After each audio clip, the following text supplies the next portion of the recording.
जय हिंद बच्चों। आज आपको पाषाण वेदिका और गुहा विहार के विषय में बताऊंगी।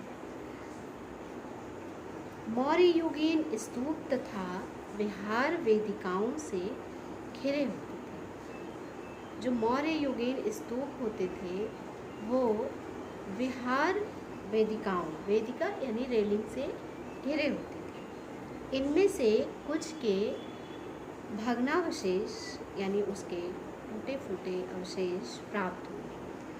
अशोक अपने रुम्मिनदेई, जो लुम्बिनी में स्थित था, रुम्मिनदेई स्तंभ लेख में स्वयं कहता है कि उसने पत्थर की विशाल दीवार बनवाई थी।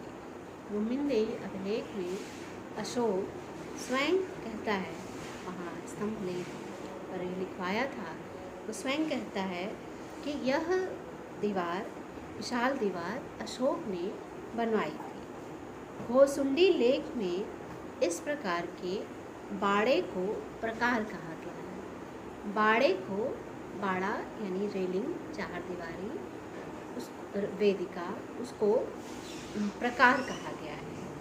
घोसुंडी लेख में बोधगया से एक वेदिका के अवशेष मिले हैं। इनका निर्माण अशोक के समय में हुआ था।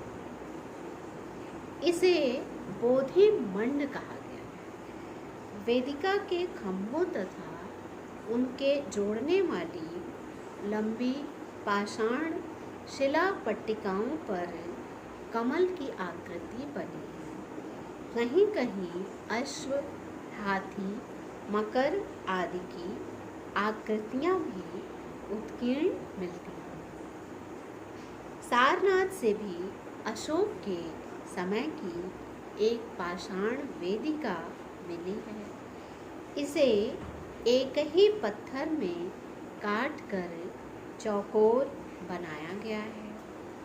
इसके दो स्तंभों के बीच में 3 सूचियां हैं तथा स्तंभों के ऊपर उष्णीस है। यह आकर्षक, सुंदर एवं चिकनी है। पाटलिपुत्र की खुदाई से 3 वेदिकाओं के टुकड़े मिले हैं जो अपनी चमकीली पॉलिश के कारण मौर्य युगीन माने जाते हैं। सांची से मौर्य युगीन स्तूपों की ईंटों के अतिरिक्त पाषाण का एक खंडित छत्र भी प्राप्त होता है। पाषाण वेदिकाओं के अवशेष इस बात के प्रमाण हैं कि इस समय वास्तु में पत्थर का प्रयोग प्रारंभ हो गया था। अब वास्तुकला में पत्थरों का प्रयोग प्रारंभ हो गया था। गुहा विहार के बारे में भी आप लोग ध्यान से सुने। मौर्य युग में पर्वत गुफाओं को काटकर निवास स्थान बनाने की कला का पूर्ण विकास हुआ। अशोक तथा उसके पौत्र दशरथ के समय में बराबर तथा नागार्जुनी की पहाड़ियों को काटकर आजीविक संप्रदाय के लिए निवास स्थान बनाए गए। इन गुफाओं की छतों और दीवारों पर चमकीली पॉलिश भी है। अशोक के समय बराबर पहाड़ी की गुफाओं में सुदामा की गुफा तथा कर्ण चौपड़ नामक गुफा सर्वप्रसिद्ध है। सुदामा की गुफा और कर्ण चौपड़ नामक गुफा सर्वप्रसिद्ध है। प्रथम सुदामा की गुफा का निर्माण अशोक ने अपने शासनकाल के 12वें वर्ष में करवाया था तथा द्वितीय कर्ण चौपड़ की गुफा का निर्माण अशोक ने अपने शासनकाल के 19वें वर्ष में करवाया था। सुदामा की गुफा में 2 कोष्ठ हैं। इनकी छत ढोलाकार है। दोनों कोष्ठों की दीवारों तथा छतों पर शीशे के समान चमकीली पॉलिश है। इससे सूचित होता है कि इस गुफा की रचना अशोक के समय में ही की गई थी। यह भी अशोक का नियम है। दशरथ के समय बनी गुफाओं में लोमश ऋषि नाम की गुफा उल्लेखनीय है। यह बराबर समूह की सबसे प्रसिद्ध गुफा है, जिसका वास्तु विन्यास सुदामा की गुफा के ही समान है। अंतर केवल यही है कि इसका आंतरिक कोष्ठ वर्गाकार न होकर अंडाकार बनाया गया है।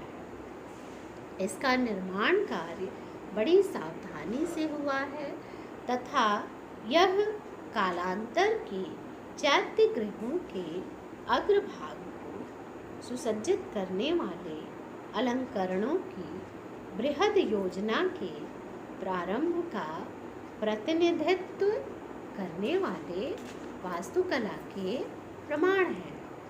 और इन गुफा का प्रवेश द्वार बहुत ही सर्वोत्तम बनाया गया है। दोनों पंखों पर तिरछे खड़े 2 स्तंभ हैं, जिनके ऊपर गोल मेहराब बने हुए 2 गोल मेहराब का निर्माण किया गया है। इनके बीचों बीच एक स्तूप तथा दोनों किनारों पर हाथियों की आकृतियां उत्कीर्ण हैं।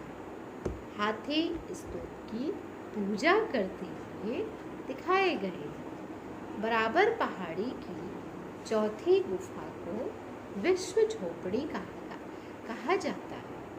इसका नाम है विश्व झोपड़ी, जो बराबर पहाड़ी की चौथी गुफा है। इसका निर्माण भी अशोक के शासनकाल के 12वें वर्ष में हुआ था। इसमें 2 कोष्ठ हैं।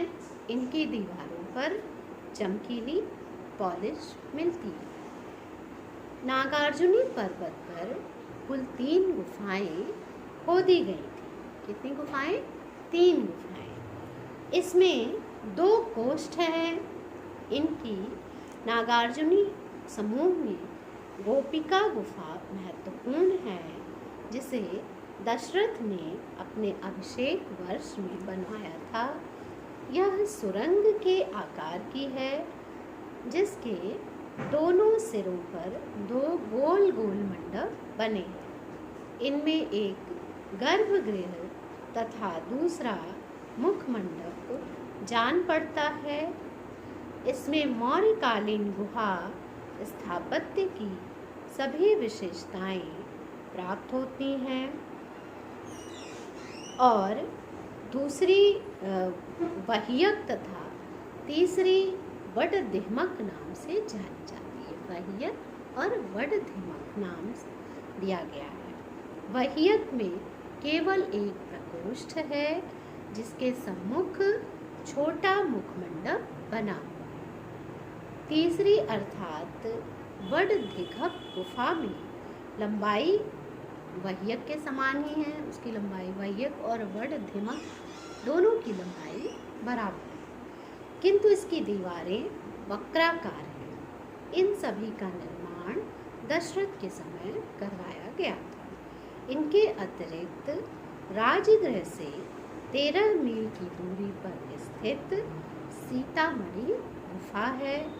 यह किसी पहाड़ी पर नहीं है, अपितु इसे स्वतंत्र रूप से ग्रेनाइट पत्थर को भीतर खोद कर बनाया गया है।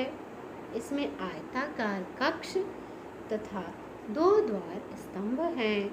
इसे भी मौर्यकालीन माना जाता है। इस प्रकार मौर्य युग में गुहा स्थापत्य का पूर्ण विकास हुआ। कालांतर में इन्हीं गुफाओं के अनुकरण पर पश्चिमी भारत में अनेक चैत्य गृहों का निर्माण किया गया। तो ये गुहा विहार और पाषाण वेदिका का निर्माण आपने सुना कि कैसे मौर्य युग में अशोक के बाद दशरथ ने नागार्जुनी गुफा और कर्ण चोपड़ की गुफा, सुदामा की गुफा का निर्माण करवाया और मौर्यकालीन वास्तुकला में अनेक विशेषताओं को जोड़ दिया। ये बहुत ही महत्वपूर्ण है। आज के लिए इतना ही। धन्यवाद। जय हिंद।